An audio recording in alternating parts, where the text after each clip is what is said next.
Hello मेरे प्यारे साथियों, कैसे हैं आप लोग। स्वागत है आप सभी का आज के इस नए वीडियो में। अर्थशास्त्र का बहुत ही मोस्ट इम्पॉर्टेंट ये वीडियो है, क्योंकि आज के इस वीडियो में आपको यहाँ पे विस्तृत उत्तरीय जो प्रश्न है वो करवाएंगे, 10 अंक आपका कंफर्म करवाएंगे।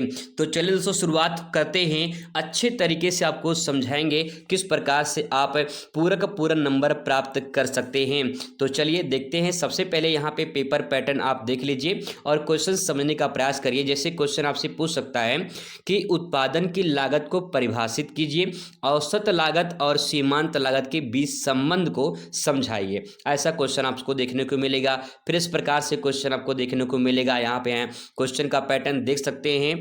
आइए इनका उत्तर आसान शब्दों में समझाने का जो है आपको प्रयास करते हैं। शुरुआत करते हैं दोस्तों पहले क्वेश्चन से। उत्पादन लागत की परिभाषा बताइए और औसत लागत और सीमांत लागत के बीच में संबंध क्या है ये आपको बताना है। तो सबसे पहले यहाँ पे उत्पादन लागत होता क्या है इसके बारे में थोड़ा सा समझने का प्रयास करेंगे। उत्पादन लागत वह कुल व्यय है। क्या होता है? व्यय है, यानी कोई वस्तु है, मान लेते हैं उस वस्तु को निर्माण करने में कुल कितना लागत लगा है, यही कुल व्यय जो है कुल लागत को दर्शाता है। ठीक है, यानी उत्पादन लागत को दर्शाता है। तो इसमें लिखेंगे उत्पादन लागत वह कुल व्यय है जो किसी वस्तु या सेवा के उत्पादन में उपयोग किए गए जो संसाधन होते हैं उन संसाधनों पर किया जाता है। जैसे अगर कच्चे माल हैं तो कच्चे माल है, श्रम है, पूंजी है, अन्य खर्चों को शामिल किया जाता है। मान लीजिए एक सिंपल भाषा में समझते हैं। मान लीजिए एक बाइक बनानी है, तो एक बाइक बनाने के लिए कितना टोटल खर्चा आएगा, उस पूरे टोटल जो खर्चे आते हैं उसी को उत्पादन लागत कहते हैं। ठीक है, क्लियर हो चुका होगा। अब यहाँ पे आगे बात करते हैं औसत लागत क्या होता है, तो थोड़ा सा इसके बारे में जान लीजिए। औसत लागत का मतलब होता है औसत लागत को कुल लागत यानी टोटल कास्ट से जो है कुल उत्पादन से विभाजित करके प्राप्त किया जाता है। तो इसका एक फार्मूला होता है, आप इसको ध्यान रखेंगे। फार्मूला औसत लागत बराबर कुल लागत बटे कुल उत्पादन हो जाएगा। ठीक है, फार्मूला जो है आप ध्यान रखेंगे। छोटे से फैक्ट पॉइंट इसको ध्यान रखेंगे। अब इसमें कुछ पॉइंट और है जिसे आप समझने का प्रयास करेंगे। सूत्र है, ठीक है। औसत निश्चित लागत क्या होता है? औसत निश्चित लागत बराबर होता है कुल निश्चित लागत बटे उत्पादन की मात्रा। ठीक है, वहीं औसत परिवर्ती जो लागत होती है उसमें अगर बात करें तो कुल परिवर्ती लागत बटे उत्पादन की मात्रा। तो इस प्रकार से सूत्र ये भी आप ध्यान रखेंगे। फार्मूले हैं ये तो ध्यान रखने ही पड़ेंगे। ठीक है, इसके बाद यहाँ पे जो है आप समझने का प्रयास करेंगे सीमांत लागत के बारे में। तो सीमांत लागत यहाँ पे लिखेंगे। सीमांत लागत वह अतिरिक्त लागत होती है जो उत्पादन की एक अतिरिक्त इकाई बनाने में लगती है। ठीक है, इसको समझने के लिए छोटा सा एग्जांपल से समझने का प्रयास करते हैं। मान लीजिए कि 100 जो है कोई प्रोडक्ट है, 100 बनाना है। ठीक है, अब यहाँ पे 100 बन के जो है तैयार होने से पहले 99 बन चुके हैं। ठीक है, तो जो एक अब बनना होगा, जो बनना है, एक बनना है, उसमें कितना कास्ट आएगा? ठीक है, एक बनने में, तो वो पूरा टोटल जो कास्ट होगा एक वाले में उसको सीमांत लागत कहते हैं। यानी सीमांत लागत अतिरिक्त लागत को बताता है। सिंपल सा पॉइंट यही है। इसको निकालने के लिए एक फार्मूला दिया गया है। ठीक है, सीमांत लागत बराबर होता है जो आपका टोटल कास्ट है और कितना उत्पादन हुआ है। ठीक है, यानी इसको बोलते हैं MC बराबर डेल्टा C डेल्टा Q। ठीक है, इस प्रकार से फार्मूला ध्यान रखेंगे। यहाँ पे इसका जो है एक्सप्लेन किया गया है। अब दोस्तों यहाँ पे इसका संबंध जो वो समझने का प्रयास करते हैं।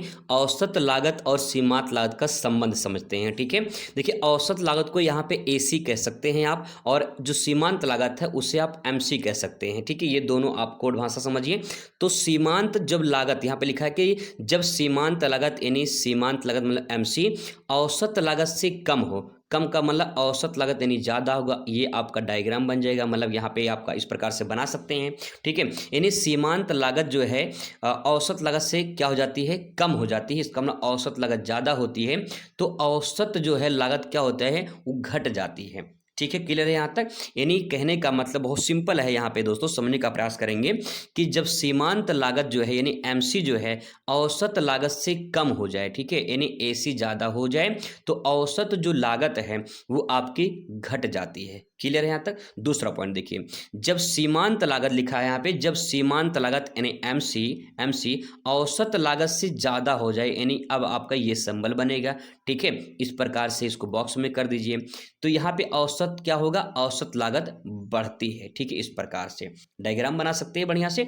आगे यहाँ पे जब सीमांत लागत औसत लागत के बराबर होती है तो यहाँ पे एमसी बराबर एसी हो जाएगा। ठीक है, एवरेज कॉस्ट एसी हो जाएगा। फिर इसके बाद यहाँ बराबर होते तो औसत क्या होता है, औसत लागत न्यूनतम होता है। ठीक है, तो इस प्रकार से आपका सिंबल बना के अच्छे से प्रदर्शित कर सकते हो। इसके बाद तो यहाँ पे अगला क्वेश्चन आता है, उदासीनता वक्र की सहायता से उपभोक्ता संतुलन को बताइए। तो उदासीनता वक्र क्या होती है, पहले आपको ये जानना होगा। तो यहाँ पे लिखा है उदासीनता वक्र। ठीक है, इंडिफरेंस कर्व बोलते हैं इसे। तो यहाँ पे आईसी अलग लिखा होगा कहीं पे आईसी, तो आप समझ लेना कि ये उदासीनता वक्र यानी इंडिफरेंस कर्व को दर्शाता है। इसमें लिखेंगे उदासीनता वक्र उपभोक्ता के पसंद को दर्शाने वाला एक ग्राफ होता है। ठीक है, यानी उपभोक्ता को कितना पसंद है, कितना वो पसंद कर रहा है, एक ग्राफ को दर्शाने का काम करता है उदासीनता वक्र। ठीक है, जब विभिन्न वस्तुओं का संयोजन दिए जाते हैं जो उपभोक्ता को समान संतोष प्रदान करते हैं तो उदासीनता वक्र वैसे ही प्रदर्शित होता है। ठीक है, आगे आओ, थोड़ा आपको क्लियर हो जाएगा। यहाँ पे नीचे आइए, अभी देखिए डायग्राम के माध्यम से आपको समझने का मौका मिलेगा। ठीक है, तो यहाँ पे सेंटेंस दिया गया है, उदासीनता वक्र यानी इंडिफरेंस कर्व दो वस्तुओं के बीच के अलग अलग उपभोक्ताओं को बिंदु को दर्शाता है। इन बिंदुओं पर उपभोक्ता को समान संतुष्टि मिलती है। उदासीनता वक्र का विश्लेषण करके उपभोक्ता व्यवहार को समझा जा सकता है। तो इस फिगर को आप समझने का प्रयास करेंगे। अब यहाँ पे जो आईसी वक्र आप देख पा रहे हैं, इस प्रकार से आईसी वक्र यहाँ पे इस प्रकार से ये 1 2 3 इस प्रकार से आप यहाँ पे दे सकते हैं। उदासीनता वक्र एक दूसरे को नहीं काटती है। ठीक है, अब दोस्तों यहाँ पे एक बात और समझेंगे, इस प्रकार से डायग्राम बना देंगे तो आपको पूरा बढ़िया नंबर मिल जाएगा। ठीक है, यहाँ पे जो आपका एक लाइन यहाँ बना सकते हैं इस प्रकार से करके, तो यहाँ पे आप ई ले सकते हैं। ठीक है, ये का मतलब यहाँ पे संतुलन को दर्शाता है। एक ऐसी अवस्था आती है जहाँ उपभोक्ता को संतुष्टि प्राप्त होती है, यानी संतुलन हो जाता है। ठीक है, तो यहाँ पे उदासीनता जो वक्र है आपका, यहाँ पे ये ई बना के आप यहाँ पे संतुलन को दर्शा सकते हैं, या यहाँ पे ई की जगह आप यहाँ पे संतुलन भी लिख सकते हैं। ठीक है, यहाँ पे आप लिख सकते हैं संतुलन। ठीक है, इस प्रकार से संतुलन बिंदु यहाँ पे लिख सकते हैं। ऐसे डायग्राम बना देंगे, पूरा बढ़िया आपको नंबर मिल जाएगा। डायग्राम जो अर्थशास्त्र पढ़ते हैं उनके लिए समझ लो कि डायग्राम बनाना अनिवार्य होता है, एक आत्मा है समझ लो अर्थशास्त्र की डायग्राम। ठीक है, अब दोस्तों यहाँ पे आपको बताना है कि उपभोक्ता संतुलन कैसे होता है। आप उपभोक्ता संतुलन की परिभाषा पहले आप बताएंगे। ठीक है, इसमें लिखेंगे उपभोक्ता संतुलन वह स्थिति है जब उपभोक्ता अपनी आय का अधिकतम उपयोग करके और अधिकतम संतोष प्राप्त करता है तो उसे उपभोक्ता संतुलन कहा जाता है। ठीक है, अब ये संतुलन की स्थिति कब होती है, तो यहाँ पे आप देखेंगे उपभोक्ता संतुलन जो है तब प्राप्त होता है जब उदासीनता बजट रेखा को स्पर्श करती हो। जैसे मैंने आपको डायग्राम में बताया था, यहाँ पे इस प्रकार से यहाँ पे जब इसको स्पर्श करती है तो यहाँ पे इस अवस्था पे उपभोक्ता को संतुलन की अवस्था जो है वो प्राप्त होती है। तो ये जो है उपभोक्ता संतुलन बिंदु हो जाएगा। ठीक है, यहाँ पे नीचे आएंगे और इसमें दिखाई देगा उदासीनता वक्र जो है बजट रेखा ढलान को समान होता है। तो यहाँ पे आप देख पाएंगे ढलान जो है आपको सभी समान दिखाई देंगे यहाँ पे। ठीक है, इस प्रकार से इसको और अच्छे से समझने का प्रयास करते हैं। तो यहाँ पे एक एग्जाम्पल दिया गया है। उदाहरण के लिए एक बालक मान लेते मोहन नाम का है, वो निम्नलिखित कुछ भी देने पर उसे समान संतोष मिलता है। जैसे एग्जाम्पल के तौर पे देखेंगे, अगर उसे 10 बेर और एक 10 बेर और एक अमरूद दिया जाए तो उसे समान संतुष्टि मिलती है। अगर उसे 8 बेर 2 अमरूद दिया जाए तो उसे समान संतुष्टि मिलती है। यहाँ पे बेर की संख्या घट रही है, अमरूद की संख्या बढ़ रही है। तो यहाँ पे जो उसको दिया जा रहा है वो समान संतुष्टि को दर्शा रहा है। ठीक है, ऐसे सेंटेंस आप यहाँ पे बढ़ा सकते हैं, इस प्रकार से यहाँ पे घटा सकते हैं, यहाँ पे इस प्रकार से बढ़ा सकते हैं। इसमें कहा गया है यदि एक वक्र खींचा जाए तो इन 4 बिंदुओं से होकर गुजरे तो यह मोहन के तटस्था वक्र को दर्शाता है। तटस्था वक्र मतलब उदासीनता वक्र को दर्शाता है। ठीक है, तो दोस्तों इस प्रकार से आप एग्जाम्पल के तौर पर समझ के अच्छे से अपना लिख सकते हैं कॉपी में। अगला क्वेश्चन आ जाता है, राष्ट्रीय आय की उत्पादन गणना विधि जो है उत्पादन गणना विधि और व्यय विधि जो है आपको बताना है, किस प्रकार से राष्ट्रीय गणना की जाती है और आपको अच्छे तरीके से इसके बारे में बतानी है। तो सबसे पहले हम बात करेंगे उत्पादन गणना विधि की, प्रोडक्ट मेथड की, ठीक है। तो उसमें लिखेंगे इस विधि में किसी देश में एक निश्चित अवधि में उत्पादित सभी वस्तुओं और सेवाओं के कुल बाजार मूल्य की गणना की जाती है। उत्पादन गणना का मतलब है किसी भी देश में एक निश्चित अवधि में, एक वर्ष में एक निश्चित अवधि होती है, ठीक है, उसमें जितनी भी वस्तुओं और सेवाओं का उत्पादन होता है उन सबके जो बाजार मूल्य होते हैं उनकी गणना की जाती है। उसके लिए एक सूत्र होता है, यहाँ पे सूत्र आप दे सकते हैं, जीडीपी बराबर यानी ग्रॉस डोमेस्टिक प्रोडक्ट यानी सकल घरेलू उत्पाद बराबर सभी क्षेत्रों का कुल उत्पादन माइनस कर देते हैं उसमें से मध्यवर्ती वस्तुएं। इसको इस प्रकार कर लिख के इसको बॉक्स में कर दीजिए, बढ़िया पूरा नंबर आपको मिलेगा, ठीक है। इसमें पॉइंट और ऐड करेंगे, लिखेंगे इसमें कि कृषि उद्योग सेवा क्षेत्र का उत्पादन भी इसमें जोड़ा जाता है, ठीक है। मध्यवर्ती वस्तु कीमत इसमें क्या करती है, घटा दिया जाता है, ठीक है। अब इसके बाद अगर व्यय विधि की बात करें उसमें व्यय विधि में क्या लिखेंगे, इस विधि में राष्ट्रीय आय का खर्च के आधार पर मापा जाता है, नहीं राष्ट्रीय में टोटल कितना खर्च हुआ है, ठीक है। यहां पे सेंटेंस को समझने का प्रयास करेंगे तो यहां पे देखिए लिखा उत्पादन, उत्पादन को टोटल कितना उत्पादन हुआ है, चाहे वो वस्तु हो चाहे वो सेवा हो, ठीक है, इन सबका कितना उत्पादन हुआ है एक देश में एक साल में, ये गणना की जाती है। कैसे की जाती है वही इसमें बताया गया है, ठीक है, सिंपल है। आगे इसमें कितना खर्च हुआ है, एक देश में कितना टोटल खर्चा हुआ है उसको देखा जाता है। तो कैसे निकाला जाता है, वो गणना कैसे की जाती है वो बताना है आपको। तो गणना में यहाँ पे देख पाएंगे सी प्लस आई प्लस जी प्लस जो है एक्स माइनस एम, यानी इसको एक्स इम्पोर्ट बोलते हैं, तो आयात निर्यात को घटाया गया है। अब इसको जो परिभाषा लिखा गया है, मतलब यहाँ पे जो सूत्र लिखा गया है ये उसको बॉक्स में कर दीजिए। अब इसको एक एक करके समझते हैं, ठीक है। जीडीपी के बारे में बात कर चुके हैं, ग्रॉस डोमेस्टिक प्रोडक्ट यानी सकल घरेलू उत्पाद। जो जीडीपी होता है वही जीडीपी जो है तय करता है किसी देश की अर्थव्यवस्था को, ठीक है। अब यहाँ पे जो सेंटेंस लिखा गया आगे इसको समझते हैं। तो यहाँ पे सबसे पहले सी का मतलब उपभोक्ता खर्च कितना हुआ है, सी का मतलब हो गया उपभोक्ता खर्च, ये देखा जाता है, ठीक है। फिर इसके बाद यहाँ पे नीचे आएंगे तो आई फॉर निवेश इन्वेस्टमेंट हो जाएगा, जी फॉर गवर्नमेंट खर्च हो जाएगा, और एक्सपोर्ट इंपोर्ट जो है कितना आया है कितना गया है ये सब जो है इसमें देखा जाता है। तब जाके पूरा व्यय जो है, जो व्यय होता है, जो खर्च होता है पूरा, उसका पूरा लेखा जोखा तैयार किया जाता है, निकाला जाता है, ठीक है। ये निकालने की विधि है और विधि आपसे पूछा गया है। चलिए आगे दोस्तों बात करते हैं, अगला क्वेश्चन है यहाँ पे, वाणिज्य बैंकों के साथ में मुद्रा सृजन की प्रक्रिया को समझाइए। वाणिज्य बैंक कैसे मुद्रा का सृजन करते हैं, कैसे उस प्रकार से उसको जमा करते हैं, संचित करते हैं, इसके बारे में आपको बताना है। तो सबसे पहले यहाँ मुद्रा सृजन की प्रक्रिया के बारे में थोड़ा सा यहाँ पे समझेंगे। लिखेंगे इसमें कि वाणिज्य बैंक मूल रूप से केंद्रीय बैंक द्वारा उपलब्ध कराई गई निधियों के आधार पर कई गुना अधिक धन का सृजन कर सकते हैं। यानी जो केंद्रीय बैंक आरबीआई को कहते हैं, केंद्रीय बैंक जो है आरबीआई को कहते हैं, और आरबीआई के द्वारा जो उपलब्ध कराई गई निधि होती है, निधि का मतलब जो पैसा होता है, जो धनराशि होती है, उसको कई गुना अधिक सृजन कर सकते हैं। सृजन मतलब अपने पास संचित कर सकते हैं, जमा कर सकते हैं, ठीक है। अब यहाँ पे जो है आगे बात करें तो क्या क्या प्रोसेस होता है मुद्रा सृजन करने की प्रक्रिया के चरण कितने हैं, किस प्रकार से आप पैसा सृजन कर सकते हैं, यानी व्यापारिक बैंक की बात हो रही है, ठीक है। तो इसमें देखिए पहला प्रारंभिक जमा, जब एक मान लो एक व्यक्ति है, ठीक है, एक व्यक्ति जो है बैंक मान लेते हैं बैंक है, ठीक है। एक व्यक्ति जब बैंक में पैसा जमा करेगा तो बैंक के पास क्या होगा, पैसा आएगा। तो क्या पैसे का सृजन हुआ कि नहीं हुआ, बिल्कुल हुआ। तो यही तो मुद्रा सृजन है, यानी बैंकों के पास पैसा कहां से आ रहा है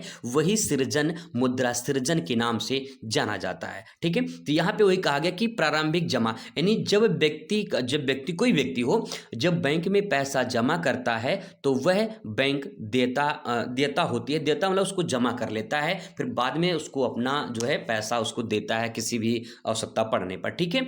अब यहाँ पे अगला पॉइंट, यहाँ पे ऋण की पेशकश। ऋण की पेशकश का मतलब यहाँ पे है कि बैंक इस जमा राशि को एक हिस्सा उधार दे सकता है। यानी मान लो कि जो अपने पैसा बैंक में जमा किया और किसी को लोन चाहिए मान लो, ठीक है, तो बैंक के पास जाएगा और कहेगा भैया मुझे लोन चाहिए, तो लोन देगा, वो लोन देगा, उसका कुछ परसेंट ब्याज लेगा, ठीक है, ब्याज लेगा, तो जो ब्याज आएगा उसके पास वो भी एक तरह से पैसा उसके पास हो जाएगा। तो इस ऋण की पेशकश जो है, ऋण पेश करता है, ऋण देता है, ऋण के आधार पे पैसा आता है। ऋण का पुनः का मतलब निवेश, उधार लिया गया पैसा अंततः बैंक की प्रणाली में वापस आ जाता है, जिससे नए जमा बनते हैं। ऋण का मतलब जो पैसा आपने जो लिया है वो दोबारा जमा होंगे, क्योंकि जो पैसा लिया है किसी काम के लिए लिया होगा तो बैंक में जाके जमा कर देगा और फिर धीरे धीरे निकाल कर उससे काम करेगा। तो ऋण क्या होता है, ऋण बैंक ने दिया है और पुनः उसी के खाते में फिर से जमा हो रहा है, तो पैसा जमा हो रहा है, यानी पैसा एक बार दिया भी है और फिर जमा कर लिया, तो ये सब क्या है, मुद्रा सृजन है। ठीक है, आगे दोस्तों यहाँ पे देखिए अगला पॉइंट है मल्टीप्लायर प्रभाव। इसका मतलब क्या है, मल्टीप्लायर प्रभाव का मतलब यह है कि मुद्रा सृजन को एक आप ऐसे जो है सूत्र में याद कर सकते हैं कि मुद्रा सृजन बराबर प्रारंभिक जमा मल्टीप्लाई मुद्रा गुणक। मतलब ये है कि यदि आरक्षित अनुपात 10% है, मान लेते हैं आरक्षित जो अनुपात है वो 10% है, तो बैंकों को 10 गुना मुद्रा सृजन जो है वो कर सकता है।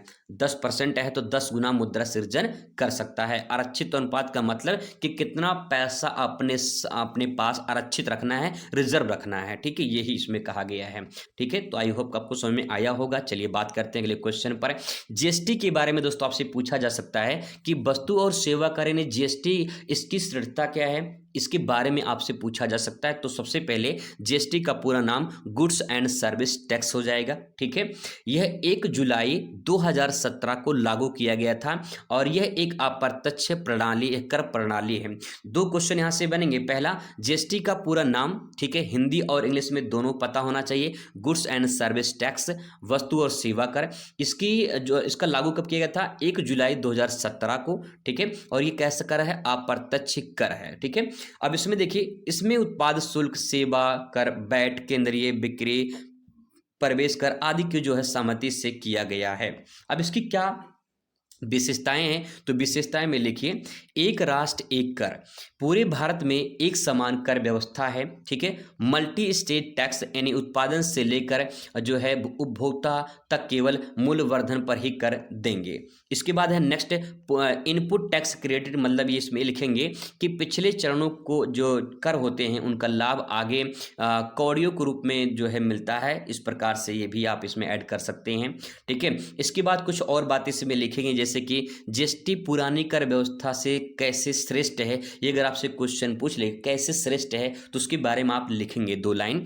जीएसटी से कर प्रक्रिया सरल हुई है, दोहरे कराधान की समस्या समाप्त हुई है और व्यापार को अधिक सुगम बनाया गया है। यानी मान लो को आपने कोई वस्तु खरीदा है, ठीक है, पहले एक बार कंपनी लगाएगी, फिर इसके बाद जो है सरकार लगाएगी, तो कई बार टैक्स देना पड़ता था। तो उसीलिए यहाँ पे दोहरे कराधान में जो 2-3 बार टैक्स देते थे वो समाप्त करके एक टैक्स आपको देना है। ठीक है, आगे इसमें देखिए, इससे वस्तुओं और सेवाओं की लागत कम हुई है, अर्थव्यवस्था को बढ़ावा मिला है और हमारे उत्पादों और सेवाओं को वैश्विक स्तर पर प्रतिस्पर्धा बनाने की उम्मीद है।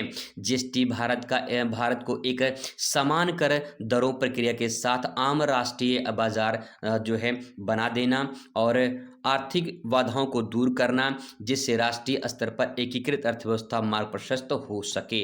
तो ये थोड़ी सी कहानी उसके बारे में बता सकते हैं कैसे जो है जीएसटी पुरानी व्यवस्था से, कर व्यवस्था से अच्छी है। ठीक है, आगे दोस्तों यहाँ पे आता है क्वेश्चन नेक्स्ट, उदासीनता वक्र क्या है। उदासीनता वक्र के बारे में यानी चाहे इसे उदासीनता वक्र कहें या फिर इसे आप जो है तटस्था वक्र के नाम से कह सकते हैं। ठीक है, दोनों में से कोई आप इसमें से एक कर सकते हैं। तो यहाँ पे उदासीनता वक्र के बारे में लिखेंगे, उदासीनता वक्र एक ग्राफिकल प्रतिविन्यास है। भाई साहब यहाँ पे थोड़ा सा मैंने सेंटेंस की ताई भाषा लिया है। ठीक है, आप इसकी जगह पे ले सकते हैं कि उदासीनता वक्र जो है एक ग्राफ को दर्शाता है, उपभोक्ता के ग्राफ को दर्शाता, ऐसे भी आप लिख सकते हो। ठीक है, आगे इसमें है जो उपभोक्ता के विभिन्न वस्तुओं के संयोजन को दर्शाता है। इसके बारे में अभी ऊपर चर्चा की है, वही बात यहाँ पे है। ठीक है, आगे है जिनसे उसे समान संतोष प्राप्त होता है। इसका अर्थ यह है कि किसी भी संयोजन में बदलाव से उपभोक्ता की संतुष्टि पर कोई प्रभाव नहीं पड़ता है। एक एग्जाम्पल के माध्यम से, डायग्राम के माध्यम से समझेंगे। उदासीनता वक्र को एक छोटा सा ऐसे डायग्राम बना दीजिए, ऐसे डायग्राम बना दीजिए, ठीक है। ये अनादिमान वक्र या फिर उदासीनता वक्र या फिर तटस्थता वक्र के नाम से जाना जाता है। धीरे धीरे संतुष्टि जो होती है इस प्रकार से दिखाई जाती है, ठीक है। यहाँ पे आईसी कर्व एक ही है यहाँ पे, तो नॉर्मल क्वेश्चन है, नॉर्मल आप इस प्रकार से दिखा सकते हैं। यहाँ पे वस्तु 1 वस्तु 2 ले सकते हैं, फिर इसके बाद यहाँ पे इस प्रकार से लिख देंगे, बना देंगे, तो कुछ न कुछ बढ़िया नंबर आपको मिल जाएगा, ठीक है। अब इसकी मुख्य विशेषता क्या है, तो उसमें आप लिख सकते हैं कि दाएं झुका हुआ होता है। दाएं झुका हुआ का मतलब यहाँ पे देख पाएंगे ये आपका बायां है, ठीक है, और ये आपका दायां है, ठीक है। तो दायां झुका हुआ कि नहीं है, बिल्कुल है, वही आपको यहाँ पे व्याख्या कर देनी है, ठीक है।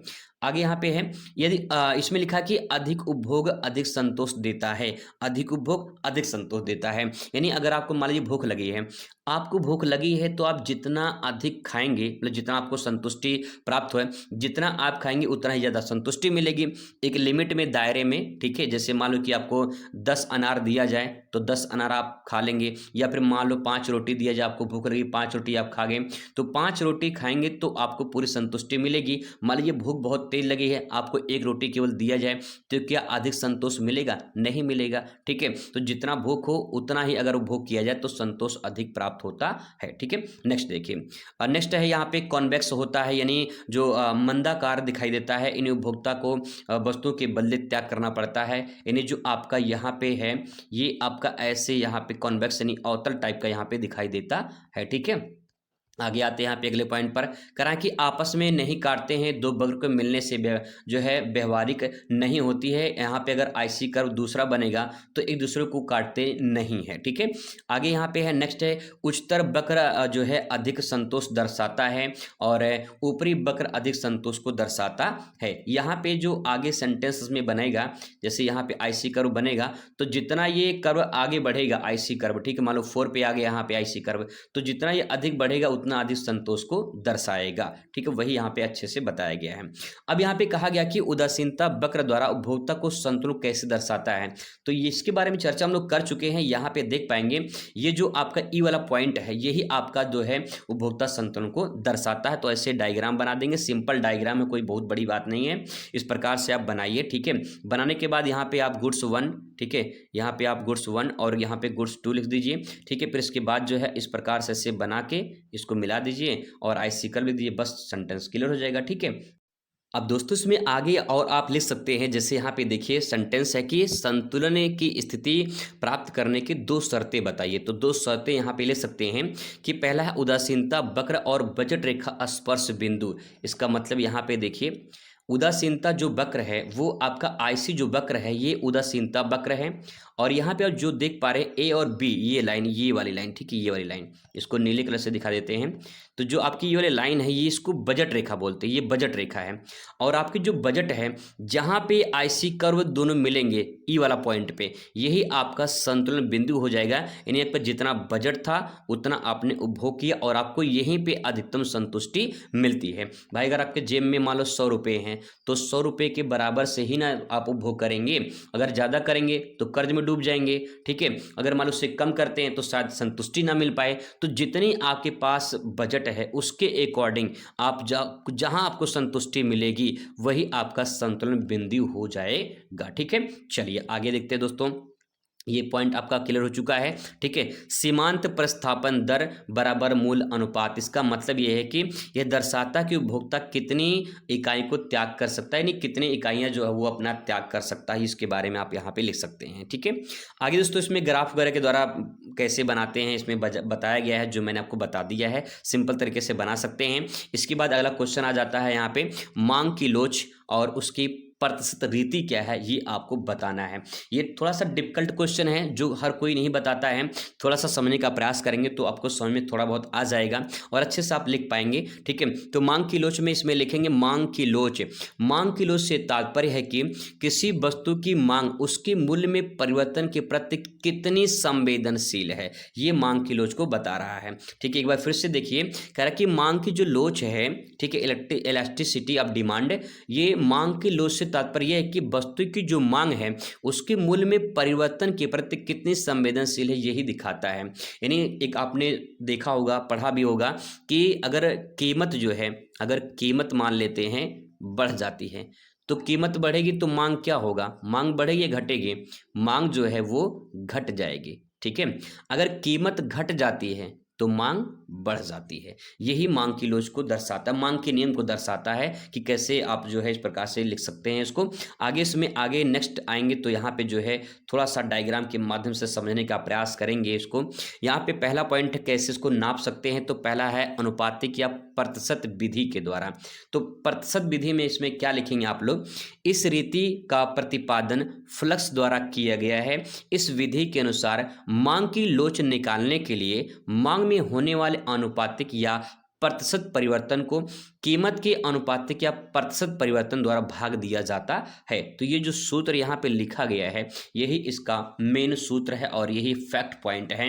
यहाँ पे ईडी करना होता है इलास्टिसिटी ऑफ डिमांड, यानी मांग की लोच बराबर मांग में प्रतिशत परिवर्तन बटे कीमत में प्रतिशत परिवर्तन। सिंपल परिभाषा आप लिखेंगे, ऊपर लिखेंगे यहाँ पे मांग में प्रतिशत परिवर्तन। ठीक है, ऐसे आप यहाँ पे लिखिए मांग में प्रतिशत परिवर्तन। ठीक है, यहाँ पे लिखिए परिवर्तन, फिर बटे करिए यहाँ पे कीमत में प्रतिशत परिवर्तन, कीमत में प्रतिशत। ठीक है, मान लो प्रतिशत का सिंबल भी लगा सकते हैं आप, यहाँ पे प्रतिशत परिवर्तन ले सकते हैं ऐसे करके। ठीक है, तो ये भी सेंटेंस आपका पूरा अच्छे से क्लियर हो जाएगा। इतना आप लिख देंगे तब भी काम कुछ ना कुछ हो ही जाएगा। ठीक है, बाकी इसमें जो सेंटेंस लिखा गया है वो थोड़ा सा किताबी भाषा लिखा गया है। तो अगर मान लीजिए आपको पता चल जाता है कैसे इसको निकालते हैं, क्या इसकी आप इसको इस फॉर्म में ऐसे भी लिख सकते हैं, इसको ऐसे भी लिख सकते हैं, कई सारे तरीके हैं लिखने के लिए, और इसका क्या अर्थ है यहाँ पे लिखा गया है। तो बस आप इतना समझिए कि कैसे इसे आप यहाँ प्रदर्शित कर सकते हैं। ठीक है, इस चीज को ऐसे भी यहाँ पे लिख सकते हैं, मांग में परिवर्तन प्रारंभिक मांग बटे जो है कीमत में परिवर्तन प्रारंभिक कीमत कितनी है। तो इस प्रकार से इसको निकालते हैं, ये फार्मूला है। उदाहरण के तौर पे यहाँ पे आप देख पाएंगे फार्मूला के माध्यम से यहाँ पे निकाला गया। जैसे मान लेते हैं, देखने की कोशिश करते हैं कि माना कि एक सेब है, सेब की कीमत मान लीजिए सेब की कीमत 100 रुपये प्रति जो है किलोग्राम है होने पर उसकी मांग 200 किलोग्राम है। ठीक है, 100 रुपये किलोग्राम है, मांग कितना है 200 किलोग्राम है। और फिर इसके बाद यदि सेब की कीमत घटकर 80 रुपये हो जाती है तो उसके फलस्वरूप सेब की मांग बढ़कर 250 हो जाती है, 250 किलोग्राम हो जाती है। तो मांग की कीमत लोच इस प्रकार निकाली जाएगी। तो यहाँ पे आप देख पाएंगे कैसे निकाली जाएगी। उदाहरण के अनुसार देखेंगे, जो पी है, पी मतलब प्राइस कितनी है, पहले कितना था 100 रुपया, फिर कितना बढ़ा 80 हो गया, बढ़ा नहीं घटा 80 हो गया। फिर यहाँ पे देखिए क्वांटिटी कितनी है 200 ग्राम, फिर इसके बाद बढ़ा कितना 250 किलोग्राम हो गया। ठीक है, 250 किलोग्राम हो गया। तो यहाँ पे डेल्टा क्यू जो है, डेल्टा क्यू में आपका 50 हो जाएगा और डेल्टा पी में जो है आपका 80 हो जाएगा। इसका मतलब क्या, यहाँ पे जो आपका ये बढ़ा है, ठीक है, इसको 100 में से माइनस 80 किया गया है। तो आपके पास प्राइस कितना है, अंतर कितना गया 20 रुपये का अंतर आ गया। ठीक है, और इसमें कितना अंतर आ गया, 250 में से 200 माइनस किया गया है तो उसमें 50 का अंतर आ गया है। तो यहाँ पे जो डेल्टा क्यू और डेल्टा पी लिखा गया है ये अंतर को निकाला गया है। क्लियर है यहाँ तक। अब इसका जो फार्मूला ऊपर आप देख पा रहे थे, यहाँ फार्मूला लिखा गया है, फार्मूला के आधार पे इसको फिट करेंगे और यहाँ पे जो है आप डिवाइड करिए। यहाँ पे 50 आपको क्वांटिटी हो जाएगा। ठीक है, फिर अंतर कितना है 20 का अंतर है। फिर टोटल कितना पैसा था, पहले शुरुआत में कितना पैसा था 100 रुपये और क्वांटिटी कितनी थी 200 रुपये। तो उसको डिवाइड करेंगे 1.25 आ जाएगा इसमें। ठीक है, तो यहाँ पे जो है इस प्रकार से देख पाएंगे कि इस प्रकार सेब की कीमत की लोच जो है वो इकाई से अधिक है। ठीक है, 1.25 आ जाएगा। तो यहाँ पे इस प्रकार से इसको आप ऐसे निकाल सकते हैं, थोड़ा सा मैथमेटिकल होता है। ठीक है, आगे आते हैं अगले प्रश्न पर। यहाँ पे आगे है क्वेश्चन कि राष्ट्रीय आय और उत्पादन विधि से इसकी गणना कैसे की जाती है। तो राष्ट्रीय आय और उत्पादन विधि से इसकी गणना कैसे की जाएगी इसके बारे में आपको यहाँ पे लिखना है। तो सबसे पहले लिखेंगे राष्ट्रीय आय के बारे में। एक देश में एक वर्ष में जितनी भी वस्तुओं और सेवाओं का मूल्य होता है, मौद्रिक मूल्य होता है, उसी को राष्ट्रीय आय कहा जाता है। ठीक है, अब यहाँ पे एक पॉइंट और समझ सकते हैं यहाँ पे कि राष्ट्रीय आय की उत्पादन विधि से मतलब है कि देश के सभी उद्योग, कृषि और अन्य कार्य जो कारोबार हैं उससे कुल उपज का मूल्य निकालना। इस विधि में चल अचल संपत्ति जो होती है यानी प्रतिस्थापन घटाकर जो शुद्ध उत्पाद बचता है वही वर्ष की राष्ट्रीय आय कहलाती है। कैसे इसको करना है इसमें दिया गया है, बताया गया है। तो राष्ट्रीय उत्पादन जो गणना विधि है उसका तरीका क्या होता है, तो यहाँ पे पहला पॉइंट देखिए, देश के सभी उद्योग, कृषि, अन्य कारोबार की जो कुल उपज होती है, मूल्य होती है, उसे निकाल लेते हैं। चल और अचल संपत्ति जो पर उसको घटा देते हैं। जो शुद्ध उत्पाद बचता है वही राष्ट्रीय आय होती है। जो यहाँ पे लिखा गया वही यहाँ पे सेंटेंस लिखा गया है। अब कैसे निकालते तो देखिए यहाँ पे उत्पादन विधि में क्या होता है, जीडीपी बराबर क्या होता है, प्राथमिक प्लस द्वितीयक प्लस तृतीयक, और इसमें मध्यवर्ती जो समान लागत होती है उसको माइनस करते हैं। यानी जो आपका ये प्राथमिक, द्वितीयक, तृतीयक होता है इसको जोड़ लिया जाता है। उदाहरण के तौर पर हम बात करें, जिससे मान लीजिए यदि कृषि में 5,000 करोड़ का उत्पादन हुआ, उद्योग में 8,000 का, सेवा में 1,000 करोड़ का होगा, 10,000 करोड़ का होगा, ठीक है, और मध्यवर्ती जो लागत हो 3,000 करोड़ है, जिसको माइनस कर देंगे। जब माइनस करेंगे इसको जोड़ के यहाँ माइनस कर देंगे तो हमारे पास कितना आएगा, 20,000 करोड़ आ जाएगा। तो जो 20,000 करोड़ है ये क्या है, ये आपका राष्ट्रीय आय हो जाएगा। ठीक है, ऐसे निकाला जाता है। ठीक है भैया, चलिए आगे यहाँ पे नेक्स्ट क्वेश्चन है कि पूर्ण प्रतियोगिता में कीमत निर्धारण चित्र सहित आपको बताना है। पूर्ण प्रतियोगिता में कीमत निर्धारण कैसे होता है, चित्र सहित आपको बताना है। तो यहाँ पे भैया चित्र ये आपके सामने बना हुआ है, एक एक करके समझेंगे। सबसे पहले यहाँ पे पूर्ण प्रतियोगिता के बारे में थोड़ा सा जानेंगे। पूर्ण प्रतियोगिता होती क्या है, पूर्ण प्रतियोगिता में कीमत मांग और पूर्ति की शक्तियों के आधार पर तय होती है।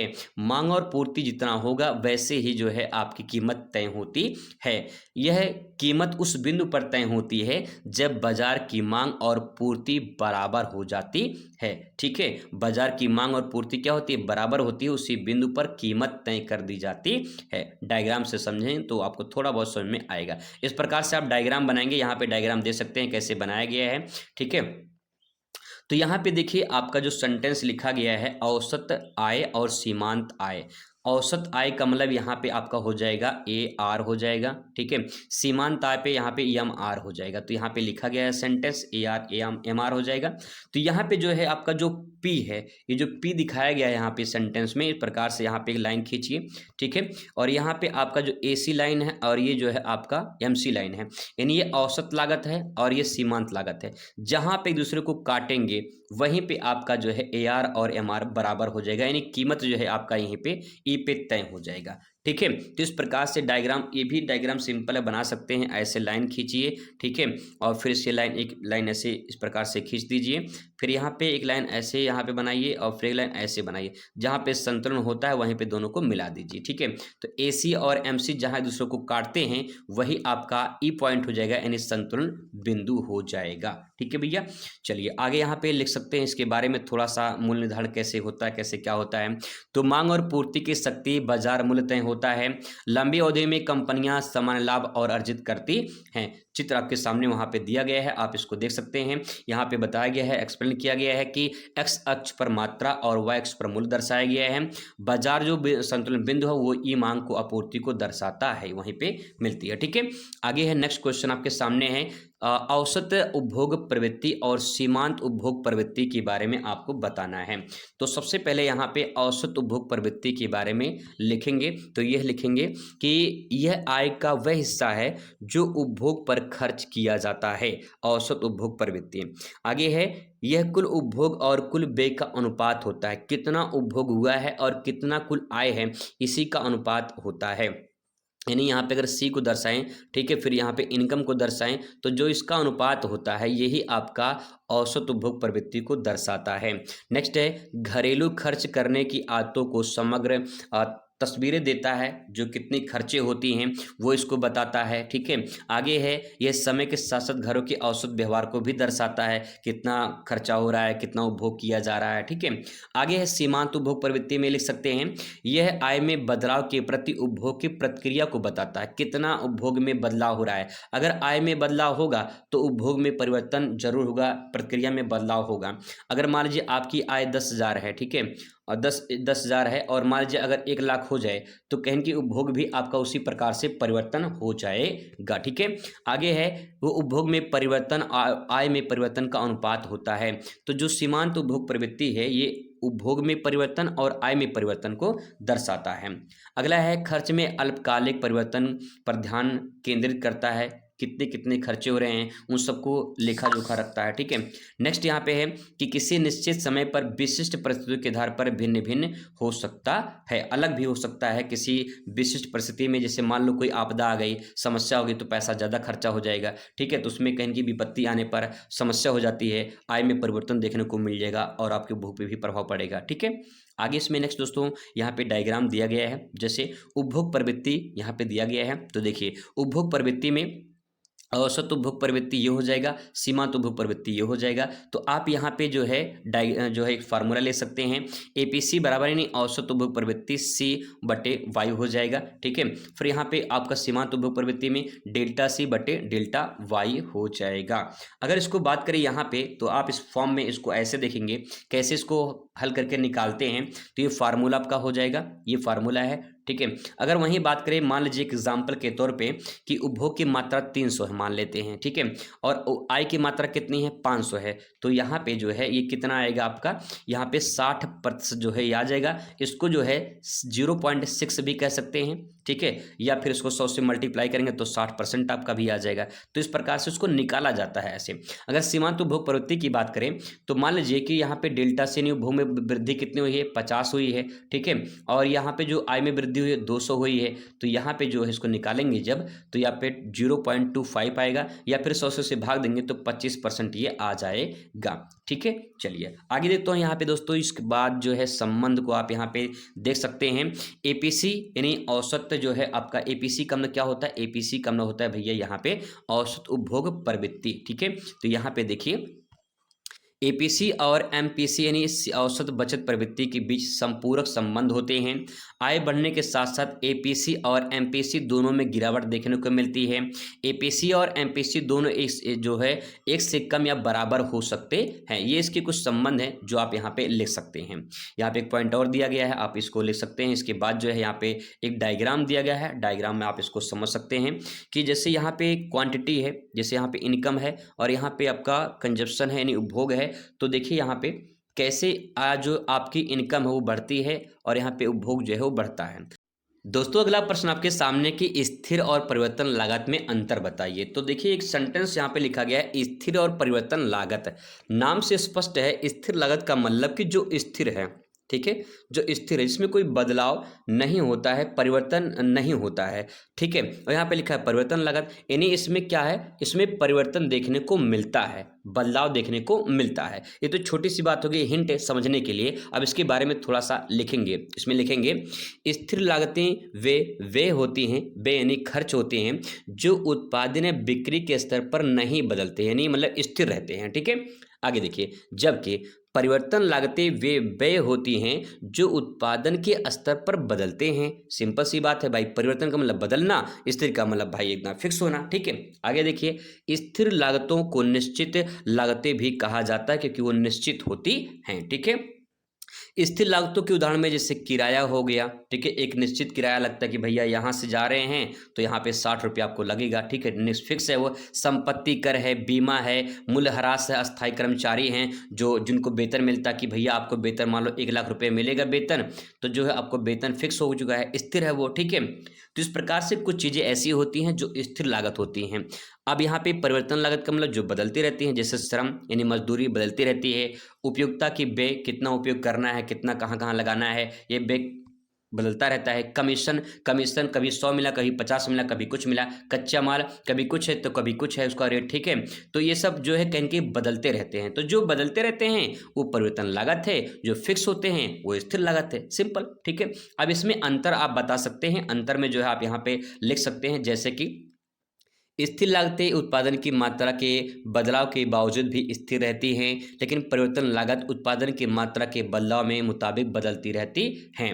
स्थिर लागतों का संबंध स्थिर साधनों से होता है, जबकि परिवर्तन लागतों का संबंध परिवर्तन या फिर अस्थिर साधनों से होता है। सिंपल परिभाषा दोस्तों लिखा, कोई दिक्कत नहीं है, आराम से समझ सकते हैं। इसके बाद यहाँ पे 2 पॉइंट और लिखना चाहते हैं तो लिख सकते हैं कि स्थिर लागत उत्पादन के स्तर से प्रभावित नहीं होता, जैसे किराया, मशीनरी हो गया, लेकिन परिवर्तन जो लागत होते हैं वो परिवर्तन में बदलाव होते रहते हैं। ठीक है, चलिए आगे देखते हैं।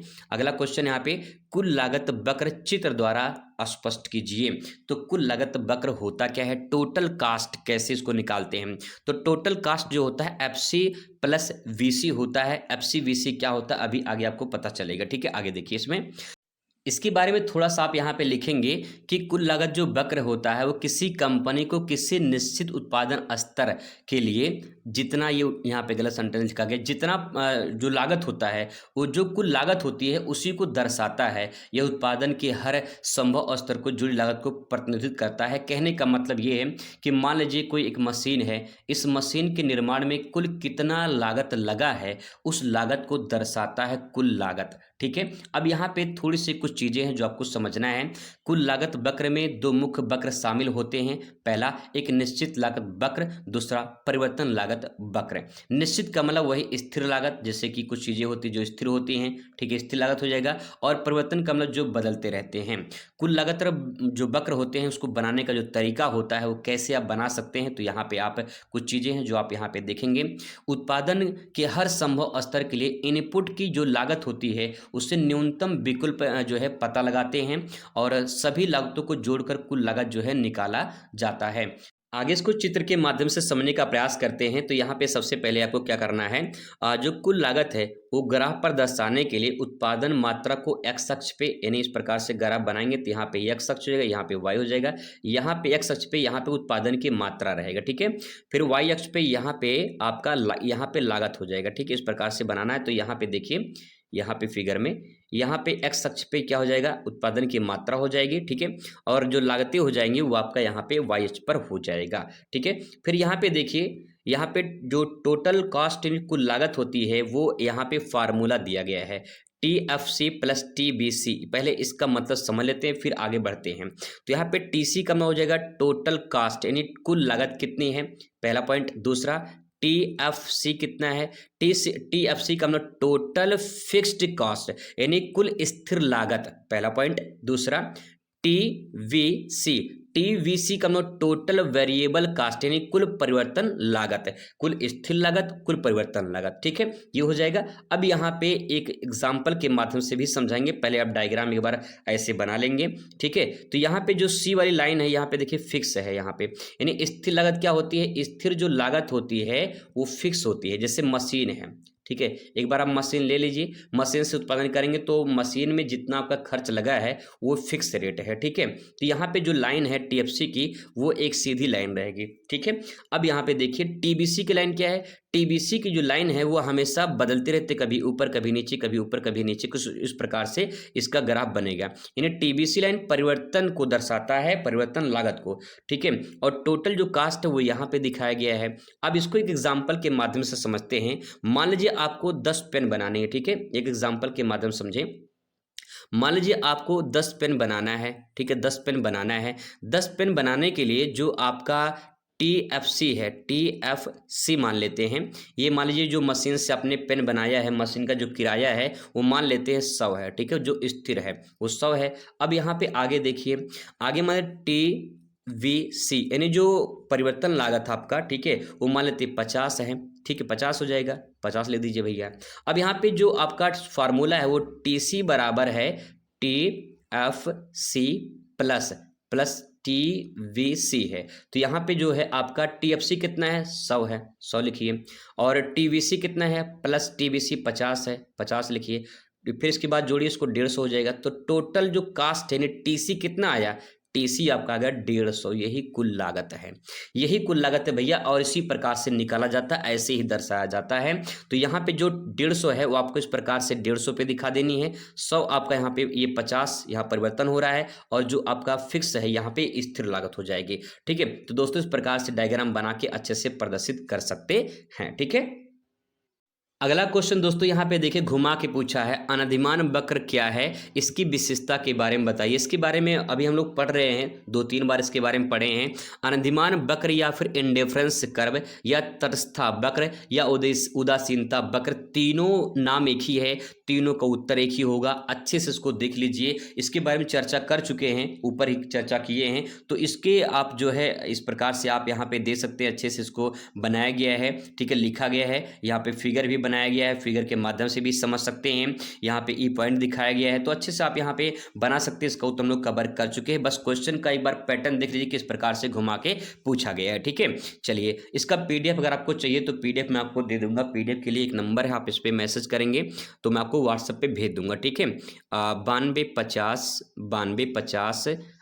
26 35 35। ठीक है, 9250 26 35 35 ये व्हाट्सएप नंबर है, इस पर आप मैसेज कर देना तो मैं आपको पीडीएफ भेज दूंगा। ठीक है, अपना सब्जेक्ट लिख देना, मैं पीडीएफ भेज दूंगा भैया। ठीक है, चलिए आगे देखते हैं, अगले क्वेश्चन पर नजर डालते हैं। पूर्ण प्रतियोगिता के अंतर्गत दीर्घकालीन फर्म के संगठनों की विवेचना कीजिए। तो जो पूर्ण प्रतियोगिता होती है, इसके दीर्घकालीन जो फर्म संगठन है, इसके बारे में आपको वर्णन करना है। ठीक है, इसमें लिखेंगे पूर्ण प्रतियोगिता ऐसी बाजार संरचना है जिसमें कई छोटे विक्रेता और खरीदार होते हैं, जहां समान या फिर जो समान उत्पादों का क्रय विक्रय करते हैं। समान उत्पादों का मतलब होता है वहां पे एक प्रकार का सामान होता है, कोई वहां पे अलग अलग नहीं होता, समान उत्पाद होते हैं। जैसे मान लो सब्जी मंडी है तो सिर्फ सब्जी ही सब्जी वहां पे दिखाई देगा। ठीक है, इस बाजार में किसी एक फर्म का मूल्य निर्धारण पर कोई नियंत्रण नहीं होता है, और दीर्घकाल में सभी फर्म होते हैं वो केवल सामान्य लाभ अर्जित कर पाते हैं। ठीक है, आगे इसमें दोस्तों आगे लिखेंगे कि दीर्घकालीन संतुलन कैसे होता है, तो इसमें इसका फर्म का संगठन कैसे काम करता है, तो इसमें लिखेंगे दीर्घकालीन किसी भी उद्योग या नई फर्म प्रवेश कर सकती हैं और पुरानी फर्म बाहर निकल सकती हैं। इसका मतलब ये है कि इसमें नई चीज़ें आ सकती हैं, पुरानी चीज़ें उसमें से जा सकती हैं, ऐसा इसमें प्रावधान है। ठीक है, इसके प्रभाव निम्नलिखित बिंदुओं के माध्यम से हम समझ सकते हैं। तो क्या क्या प्रभाव है, प्रभाव के बारे में आप यहाँ पे लिखेंगे। समान लाभ की स्थिति, इसमें दीर्घकाल में यदि किसी उद्योग में अल्पकाल की अधिशेष यानी सुपर नॉर्मल लाभ प्राप्त होता है तो अधिक फर्म प्रवेश कर जाती हैं उसमें, जिससे आपूर्ति बढ़ती है और मूल्य गिर जाता है। ये पहला पॉइंट हो जाएगा। दूसरा है यदि उद्योग को हानि हो रही है तो कुछ फर्में बाहर निकल जाती हैं, जिससे आपूर्ति घट जाती है और मूल्य जो होता है वो बढ़ जाता है।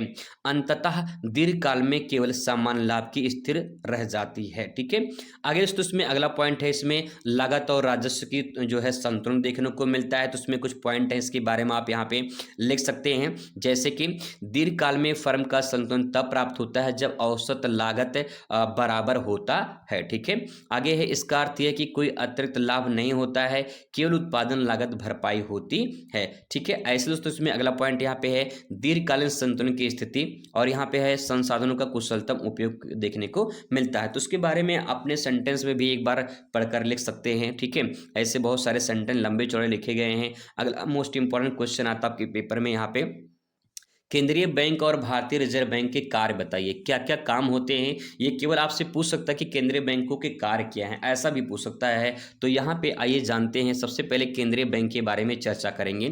तो केंद्रीय बैंक जो होता है, केंद्रीय बैंक वह संस्था है जो किसी देश की मौद्रिक नीति का नियंत्रण करती है।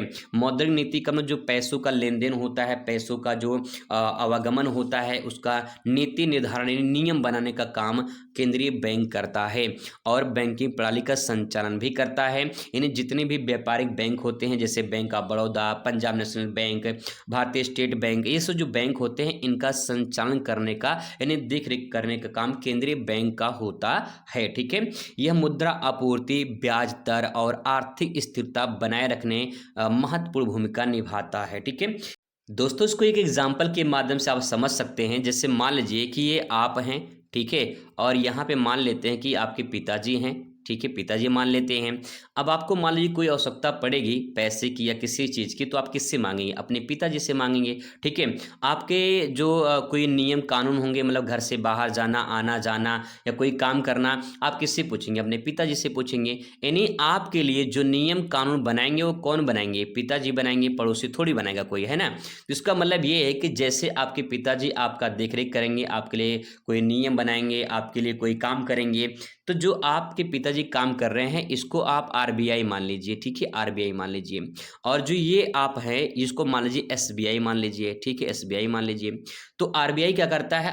एसबीआई को अन्य जो व्यापारिक बैंक होते हैं उसको देखरेख करता है, उनको जो सुविधाएं होती है वो सुविधाएं प्रदान करता है, इनके लिए कानून नियम बनाता है। तो जो आरबीआई है ये बैंकों का बैंक कहलाता है, ठीक है, केंद्रीय बैंक इसलिए कहा जाता है क्योंकि बैंकों का बैंक है, यानी बापों का बाप है, ठीक है। अब यहाँ पे कुछ उसके कार्य होते हैं, तो कार्य आप यहाँ पे देख पाएंगे कौन कौन से कार्य होते हैं। इसमें ले सकते हैं मुद्रा निर्गमन, यानी भारतीय रुपए की छपाई आपूर्ति का नियंत्रण ये आरबीआई के द्वारा किया जाता है। दूसरा मौद्रिक नीति का संचालन, मौद्रिक नीति का संचालन का मतलब नगद आरक्षित अनुपात जिसे CRR के नाम से जाना जाता है, कैश रिजर्व रेशियो, रेपो दर आदि का निर्धारण किया जाता है। यानी जो व्यापारिक बैंक होते हैं ये व्यापारिक बैंक के लिए CRR और रेपो दर जो है वो आरबीआई के द्वारा जो है, आरबीआई के द्वारा एसबीआई या फिर अन्य जो व्यापारिक बैंक होते हैं इनके लिए निर्धारित किए जाते हैं जो है CRR और रेपो दर, ठीक है। आगे यहाँ वाणिज्य बैंकों के नियमन, यानी जो बैंकिंग प्रणाली होती है उसकी निगरानी करना, उसको देख रेख करना, ये आरबीआई का काम होता है।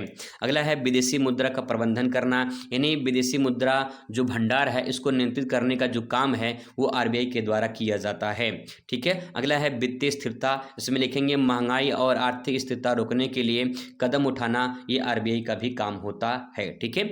अगला दोस्तों इसमें आता है क्वेश्चन, लागत से आप क्या समझते हैं? लागत और औसत लागत, सीमांत लागत को चित्र द्वारा समझाइए। और कुल लागत, औसत लागत, सीमांत लागत को चित्र द्वारा आपको समझाना है। तो पहले आप यहाँ पे लागत समझेंगे कि लागत होती क्या है, कॉस्ट होती क्या है। तो इसमें आप लिखेंगे अर्थशास्त्र में लागत का तात्पर्य किसी वस्तु या सेवा के उत्पादन में लगे कुल व्यय से होती है। यानी सिंपल सी भाषा में लिख सकते हैं कि अगर मान लीजिए आपको पनीर बनानी है तो पनीर में टोटल कितना खर्चा आया है वो आपका लागत कहलाता है, व्यय का मतलब खर्चा होता है, ठीक है। तो यहाँ पे लिखा गया है। इससे कच्चा माल, श्रम, मशीन, बिजली, परिवहन आदि का खर्च इसमें शामिल किया जाता है। लागत जो है 3 प्रमुख भागों में बांटा जा सकता है, जैसे पहला कुल लागत, दूसरा औसत लागत, तीसरा सीमांत लागत। तो TC, AC और MC, ठीक है। तो इस प्रकार से यहाँ पे कुल लागत, औसत लागत और सीमांत लागत को समझना है। तो एक एक करके समझने का प्रयास करते हैं। कुल लागत पहले देखेंगे, कुल लागत की परिभाषा में लिखेंगे कुल लागत वह कुल व्यय होता है जो किसी निश्चित वस्तु की वस्तुओं के उत्पादन में किया जाता है। यानी कोई वस्तु जो उत्पादन होता है उसमें टोटल कितना खर्चा आया है वो कुल लागत दर्शाता है। इसके बारे में चर्चा ऊपर कर चुके हैं, बस थोड़ा सी बार यहाँ पे देख सकते हैं। यहाँ पे फार्मूला दिया है कुल लागत के बारे में, तो यहाँ पे आप इसके बारे में समझ सकते हैं कि TFC मतलब कुल अस्थाई लागत होता है, टोटल फिक्स्ड कॉस्ट होता है, और TBC कुल परिवर्तन लागत होता है, टोटल वेरिएबल कास्ट होता है, ठीक है। आगे इसमें दोस्तों यहाँ पे एक जो है दिया गया एग्जाम्पल के माध्यम से यहाँ पे समझ सकते हैं कि कैसे किस प्रकार से जो है खर्चा होता है, टोटल कास्ट होता है। तो जो अस्थाई लागत है जैसे कि मशीन है, फैक्ट्री है, किराया है, ये अस्थाई है, मान लो 5,000 लग गया। परिवर्तन लागत में प्रति टेबल के अनुसार बदलती रहती है, ठीक है। यहाँ मान लो कि एक फर्नीचर आपको बनाना है तो उसमें कितना खर्चा लगा है वो यहाँ पे दिखाया गया है, ठीक है। इस प्रकार से आप यहाँ पे चार्ट को समझ सकते हैं। जो चार्ट यहाँ पे दिया गया है वही आपको फिगर में यहाँ पे बनाना है, तो कुछ इस प्रकार से फिगर बनेगा। जो ऊपर वाला फिगर है वही फिगर यहाँ पे आप दे सकते हैं, ऐसे भी इसको आप बना सकते हैं, ठीक है। इसके बाद दोस्तों दूसरा बात करते हैं औसत लागत की। औसत लागत में लिखेंगे परिभाषा में औसत लागत प्रति इकाई उत्पादन पर होने वाले कुल व्यय को दर्शाती है। इसका एक फार्मूला होता है गणना करने के लिए। तो यहाँ पे AC बराबर होता है AC बराबर टीसी यानी टोटल कास्ट, और यहाँ पे बटे क्वांटिटी यानी उत्पादन कितना हुआ है, ये आपका टोटल उत्पादन को दर्शाता है। ठीक है, विशेषता में आप यहाँ पे कुछ विशेषता लिख सकते हैं, जैसे कि औसत लागत प्रारंभ में गिरती है और फिर न्यूनतम स्तर पर जाती है, फिर जो है पहुंचकर ऊपर बढ़ने लगती है, ये यू आकार की होती है। तो फिगर में आप यहाँ पे समझ पाएंगे, फिगर के माध्यम से यहाँ पे दिया गया है, इसका एग्जाम्पल आप लिख सकते हैं, नहीं तो कोई इसकी जरूरत नहीं है।